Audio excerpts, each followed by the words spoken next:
Hi, Dr. Jen here.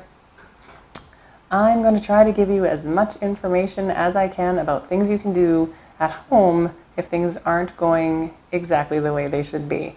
Now, some things are normal with your braces or your Invisalign or your appliances, sore cheeks, things rubbing, but we're going to talk about solutions for those things, as well as things like broken brackets, expander falling out, pokey wires, and I'll give you my best tips and tricks for what to do if that happens.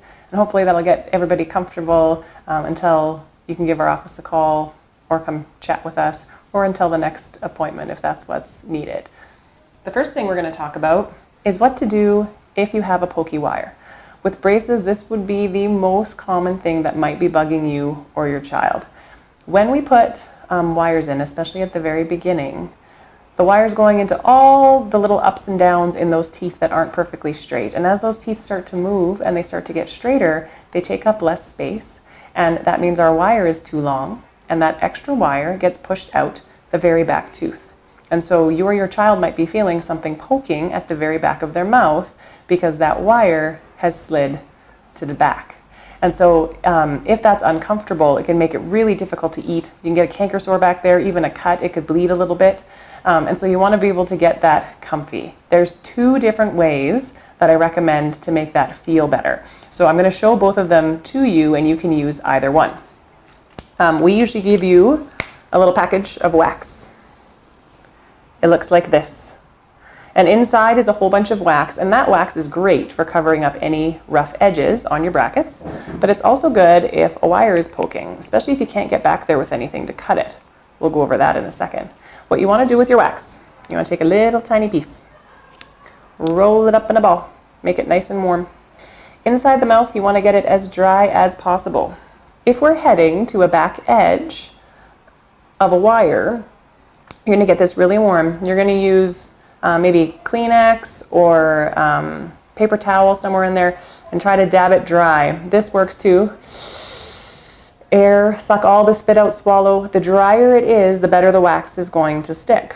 And then what you're going to do is get this little piece of wax all nice and soft, and you're going to get it all the way back to where the wire is sticking out, okay? And you're going to cover it with wax, okay?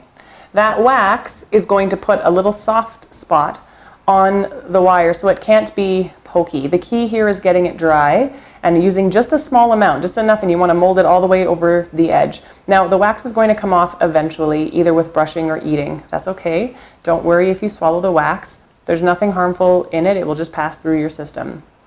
You might have to reapply it several times through the day. That's okay as well. Just keep the wax with you. You get a new piece every time you need it. We will clip that wire when you come into the office. So if it's quite long and bothersome and you don't want to wait until your next appointment, just call us. We'll have you pop in quick, and any one of my lovely assistants can clip the end of the wire for you.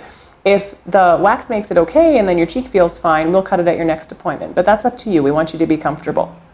Now, sometimes there's enough wire sticking out back there you can see it sticking out past the end. And if that's the case, then you can cut the wire if you can get something in there. Now I'm going to show a pokey wire where a bracket has come off. So you can see right here that there's a tooth here where used to be a bracket there, and now the wire is sticking out there, okay? That is another reason a wire could be poking. We chew on our back teeth.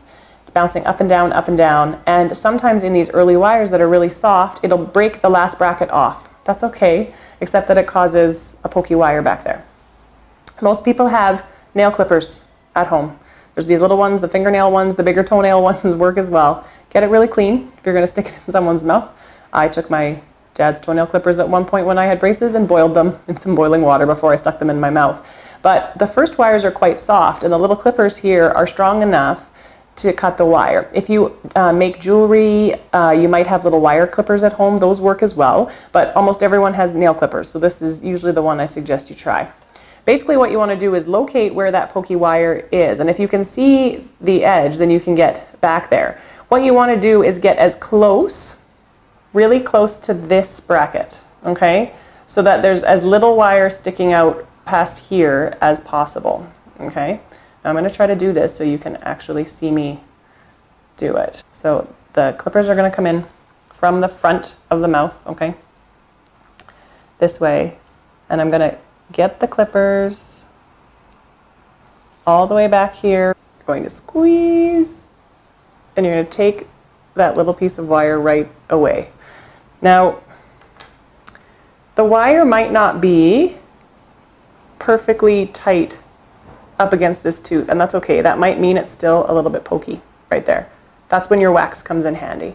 You can always cover that little bit with wax if you need to get you by until you can come into the office, and then we can either cut the wire close or we can put another bracket back on that molar that's there.